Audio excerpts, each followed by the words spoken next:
Et maintenant, nous allons nous rendre sur les lieux, dans l'Estrie, à Sherbrooke, à l'Institut biblique Bethel. Et là, nous allons rencontrer Joanne Gagné, qui est en train d'étudier la Bible. Écoutons cette entrevue. Bienvenue, Joanne Gagné, à Toute la Bible en parle. Enfin, nous nous retrouvons ici, dans cette pièce, pour causer quelques instants. Et disons tout de suite à nos amis que ça fait déjà un bon bout de temps que je connais Joanne Gagné. Ça doit faire 19-20 ans, ça. Autant que ça. Tu étais toute petite. Je me souviens à l'Assemblée Maranatha. À Montréal. Oui, au coin de Saint-Zotique et Saint-Denis. Saint-Denis. Alors, s'il y a des gens là qui sont dans ce coin-là, allez voir. C'est une très bonne place. Et puis, il y a de bonnes réunions. Et puis, est-ce que vous avez encore de la parenté qui se réunit là? J'ai un de mes oncles qui... mon grand-père faisait partie d'une équipe qui ont fondé cette église il y a bientôt 30 ans. Ça fait 30 ans ce mois-ci. Monsieur Gagné. Oui. Je me souviens donc de lui. Ça, c'est un homme qui aimait la parole de Dieu. Oui. Je peux comprendre qu'il a une petite fille comme toi. Parce que il avait toujours quelque chose de rafraîchissant à apporter. Il aimait tellement le Seigneur. Est-ce que c'est à cause de lui, un peu, que... Est-ce que tu peux expliquer? Oui, son exemple m'a beaucoup frappée. C'est vraiment un homme qui se nourrissait de la parole de Dieu, qui trouvait des applications à tous les jours dans sa vie et il aimait le transmettre. Ce qu'il lisait dans la Bible, ça le réjouissait tellement. Il avait une paix profonde et il le transmettait à tous les gens qu'il rencontrait autour de lui. Et puis, c'est un peu par son entremise. Disons que lui a rencontré le Seigneur il y a plus de 30 ans à peu près. Et mes parents aussi sont devenus chrétiens. Ils ont fréquenté cette assemblée Maranatha. Et moi, depuis que j'étais toute petite, j'entendais parler du Seigneur et on lisait la Bible à la maison et j'allais à l'école du dimanche et comme ça, de jour en jour, entendre parler de la Bible, de Jésus, ça a touché mon cœur.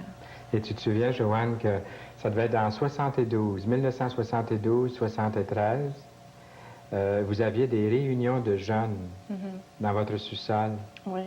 On avait réuni tous les enfants de l'adolescence, à peu près les jeunes entre 12 et 16 ans, qui habitaient sur la Rive-Sud, dans le même quartier. Et puis, on t'invitait pour venir nous apporter un genre de méditation. Avec mes enfants? Oui. On faisait du sport, c'était le samedi soir, à toutes les 2 semaines. On se réunissait pour faire du sport, puis après, on aimait bien chanter. On chantait des petits chœurs. Puis après, on avait un genre de petite méditation où on pouvait trouver un côté pratique déjà à cet âge-là, qu'on pouvait appliquer la Bible dans notre vie, de comprendre le message et l'appliquer à la vie quotidienne de tous les jours, à l'école, avec nos amis. Puis c'est des souvenirs qui me restent. Qui nous marquent. Et puis, c'était beau de voir que les jeunes acceptaient les vieux. Oui. dans leur milieu, c'est vrai? C'est vrai, il y avait vraiment un bon contact là. Des fois, on était 20-25 jeunes. Autant que ça, oui. Mais parlons un peu de toi maintenant, Joanne. Ta conversion, puisque tu es élevée dans un foyer chrétien, ça s'est passé comment? Comment es-tu venue à connaître le Seigneur Jésus-Christ? Comme je disais tout à l'heure, en entendant parler de la Bible à tous les jours, je me souviens, vers 8 ans, on avait des devoirs un petit peu à faire pour l'école du dimanche. On se préparait un petit peu pour lire la Bible, puis tout ça. Puis je me suis arrêtée un samedi soir, puis je me suis dit, bien, pourquoi est-ce qu'on va à cette église-là? Qu'est-ce que ça me donne? Puis j'ai vraiment compris que le message de la parole de Dieu, c'était quelque chose qui était aussi pour moi, puis que je pouvais donner ma vie à Jésus parce qu'il voulait notre bien.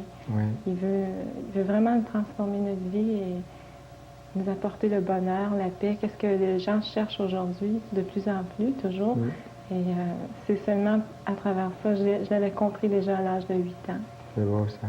Et puis en grandissant comme ça, j'ai toujours voulu suivre le Seigneur. Je continue mes études régulièrement comme ça. Je suis allée à l'école secondaire, puis j'ai continué au cégep. J'ai fait un DEC en technique administrative. Puis ensuite, je continuais pour étudier en sciences comptables à l'Université du Québec à Montréal. Je travaillais ensuite dans quelques bureaux à Montréal. Puis maintenant, je suis rendue ici à l'Institut biblique Bethel à Sherbrooke pour étudier la Bible encore. C'est tellement complexe ce que tu viens de nous dire là, mais tu as oublié un petit détail. C'est que ton expertise, ta compétence, à toute la Bible en parle, nous en bénéficions aussi. Oui, ça c'est. Nous avons une bonne trésorière. Je suis contente de pouvoir mettre ce don à votre disposition. Nous louons le Seigneur de tes services, même s'il y a une distance entre Sherbrooke, là où tu étudies, et puis la rive sud de Montréal.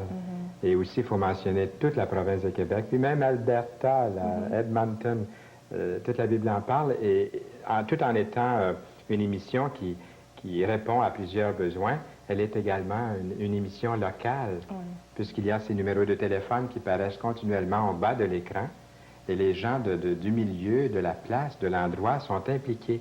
Donc, ce n'est pas une émission qui vient de l'extérieur, c'est vraiment une émission de chez vous. Et c'est un plaisir de travailler en tant qu'équipe. Tu as connu le Seigneur comme sauveur, mais tu le connais aussi comme Seigneur dans ta vie. Oui. Il représente beaucoup le Seigneur pour Oui. toi dans ta vie.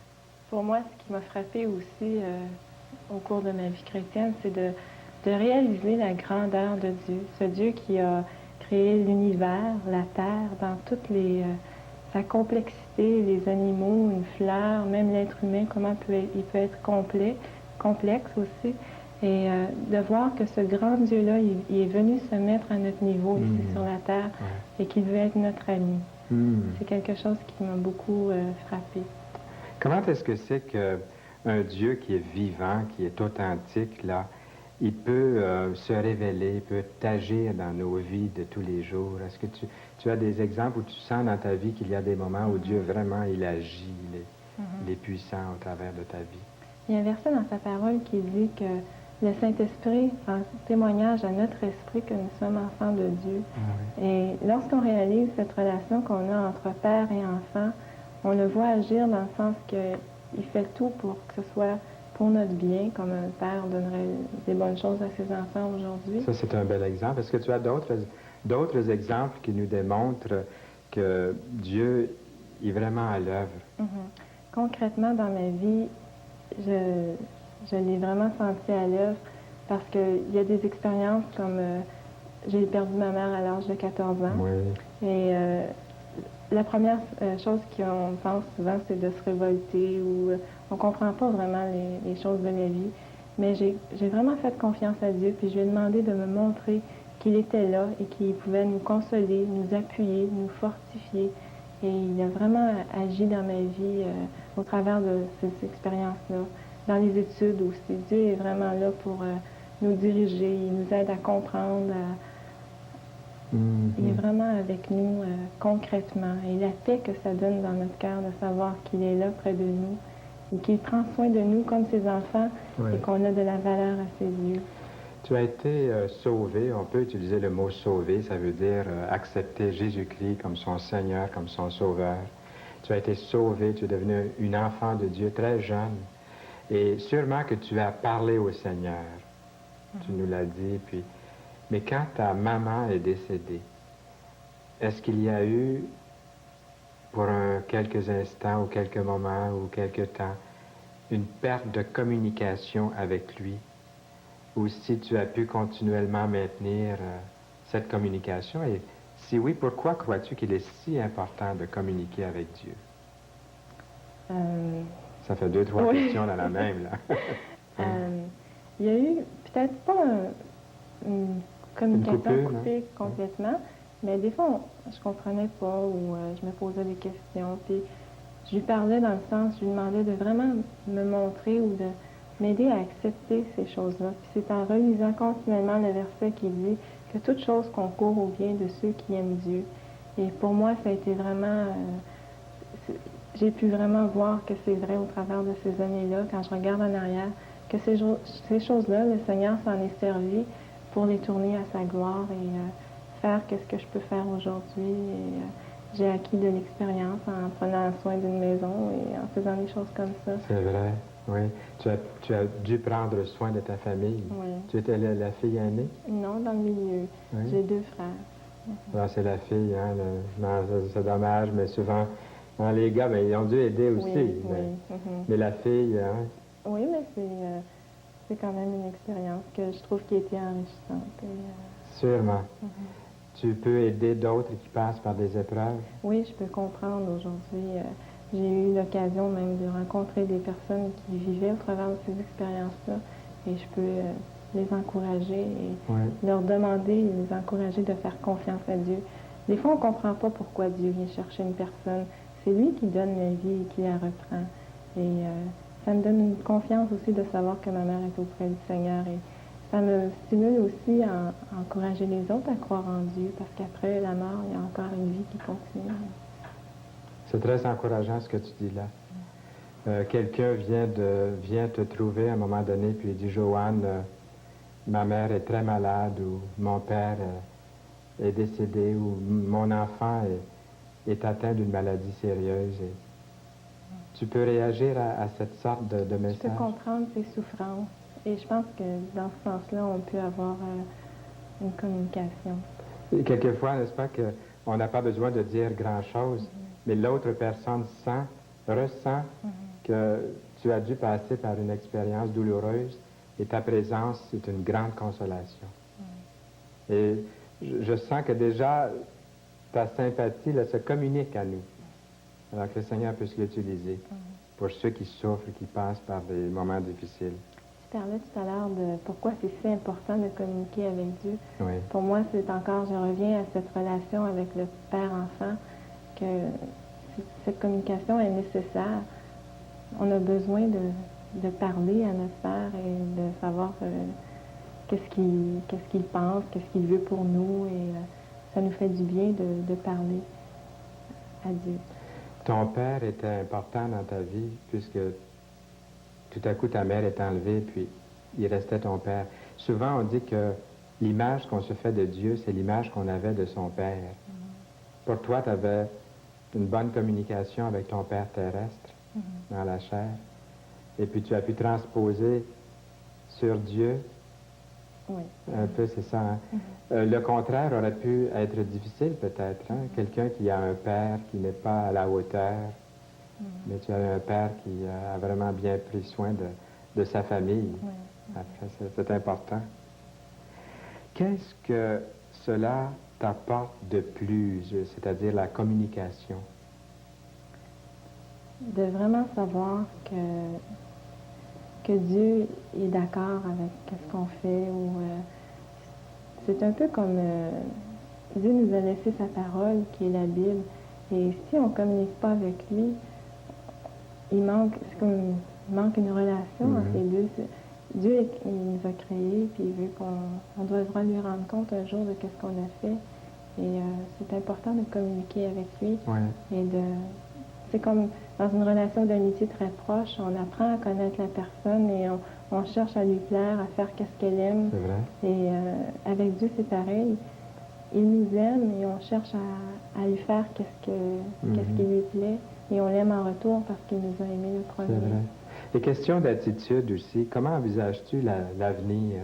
Avec beaucoup de confiance. Oui. Parce que je regarde en arrière dans ma vie avec les difficultés, les souffrances, les joies. Dieu était toujours là, il était toujours présent. Il ne m'a jamais abandonné, il est fidèle. Et j'envisage l'avenir avec confiance que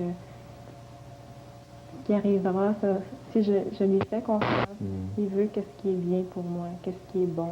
N'est-ce pas que c'est ce qu'il veut aussi pour ceux qui t'écoutent, qui t'entendent aujourd'hui? Tu étudies toutes sortes de choses ici à l'Institut biblique Bethel. Oui. Quel sens crois-tu pouvoir, dans quel sens crois-tu pouvoir appliquer ces études pendant 30 secondes? C'est très peu. Pour le moment, je ne sais pas encore où est-ce que je vais aller appliquer ces études-là, si c'est vers un ministère particulier ou si je peux retourner travailler dans la comptabilité. Ça m'intéresserait beaucoup. Mais je sais que le Seigneur va se servir de ça et de mon désir de parler de lui. Et je vais confier ici que, très rapidement que le directeur de l'Institut a dit qu'il y avait des filles cette année qui sont très, très, très douées et capables. Et puis qu'il faut que les églises au Québec trouvent des débouchés pour elles. Alors, je passe le message. Joanne Gagné, merci beaucoup d'avoir été des nôtres, ici, dans cette ambiance, avec vous. Et nous te souhaitons beaucoup, beaucoup de succès. Merci. Que ta vie soit remplie et déborde pour sa gloire.